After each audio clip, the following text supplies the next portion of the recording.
Hai, selamat pagi rekan-rekan pejuang NIP tahun 2021. Perkenalkan, nama saya Natalius Nata, lulusan CPNS tahun 2019, formasi guru PPKN. Penempatan kebetulan saya ditempatkan atau memilih lokasi yaitu di Provinsi Kalimantan Barat, tepatnya di perbatasan daerah Malaysia, SMAN Negeri 2 Ketongo Tengah, Sintang. Sebelum dilanjut, saya minta teman-teman jangan lupa untuk membantu untuk memberikan share, komen, subscribe, membunyikan lonceng notifikasi, karena ini baru bagian pertama. Akan saya share pengalaman saya dalam mengikuti tes CPNS tahun 2019 yang lalu. Kita sudah ketahui bersama bahwa pembukaan ataupun perekrutan CPNS dan P3K tahun 2021 sudah diumumkan oleh pemerintah dengan kuota yang menurut saya lebih banyak dari tahun-tahun yang sebelumnya.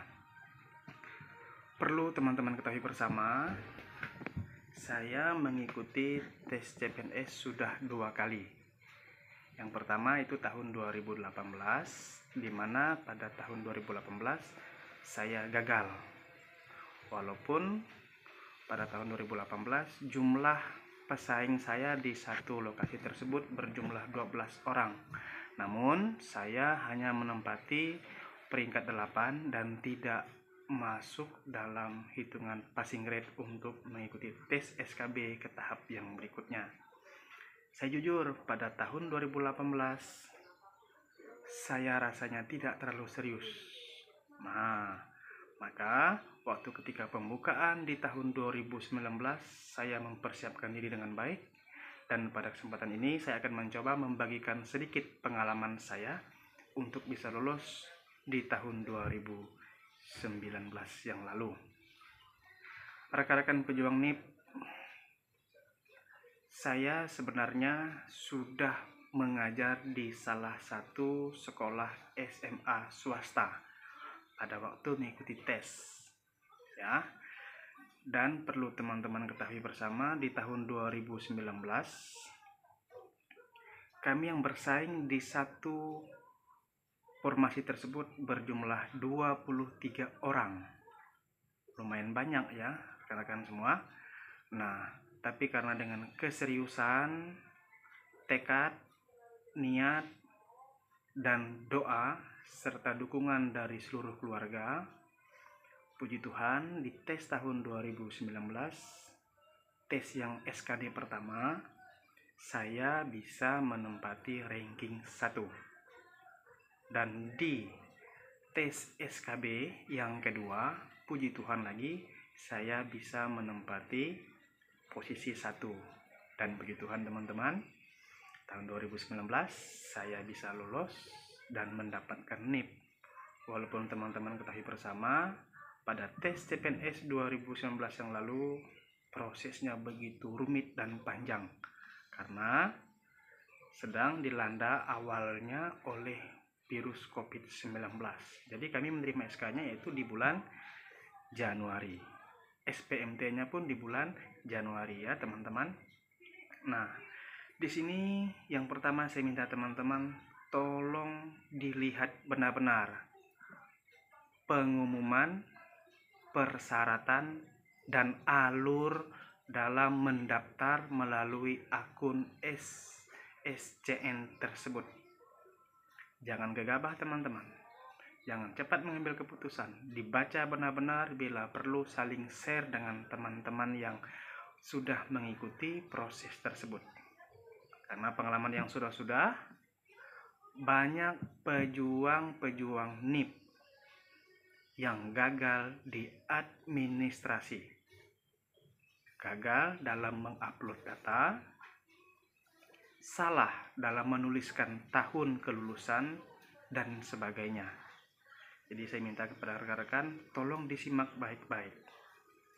ya, persyaratan yang sudah dikeluarkan oleh pemerintah dalam aturan pembukaan CPNS dan P3K pada tahun 2021 ini. Yang kedua, teman-teman, yang tidak kalah pentingnya, tekad, kepastian diri untuk ikut itu harus dipersiapkan dengan baik.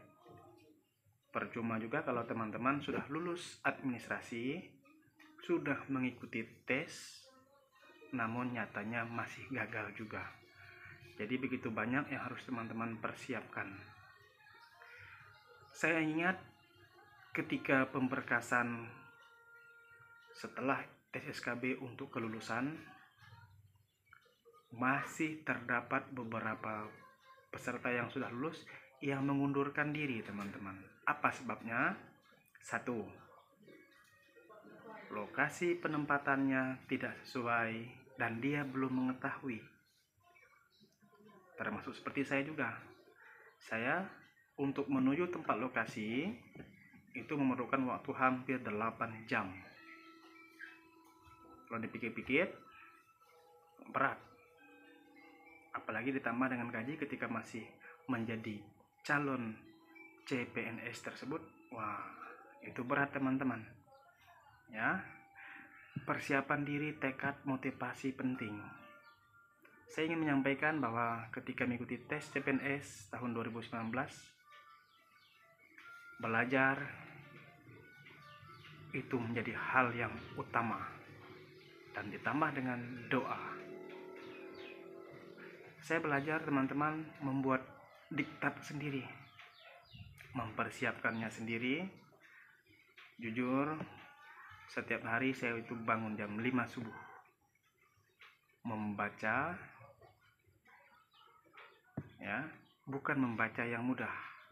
Nah, jadi yang pertama, teman-teman, saya menyampaikan hal tersebut, persiapkan diri untuk melihat persyaratan, niat dulu. Kalau niatnya hanya setengah-setengah, jangan mencoba-coba, teman-teman, karena perjuangannya itu panjang dari pemberkasan, tes SKD, tes SKB, sampai pemberkasan untuk kelengkapan menjadi pegawai negeri sipil. Dan yang tidak kalah penting, yang terakhir, teman-teman, selama kita mau mengikuti tes CPNS ini, perilaku kita, sikap kita itu benar-benar harus kita jaga di depan semua orang, supaya apa yang kita kehendaki berkenan di mata Tuhan dan bisa mendapatkan hasil dan nilai yang baik pula. Baik, teman-teman, mungkin ini saja di video konten bagian pertama yang dapat saya sampaikan. Harapan saya, teman-teman, bisa mempersiapkan diri dengan baik, bisa menyiapkan segala sesuatu untuk memperoleh apa yang teman-teman inginkan. Sekian dari saya, teman-teman. Salam pejuang NIP.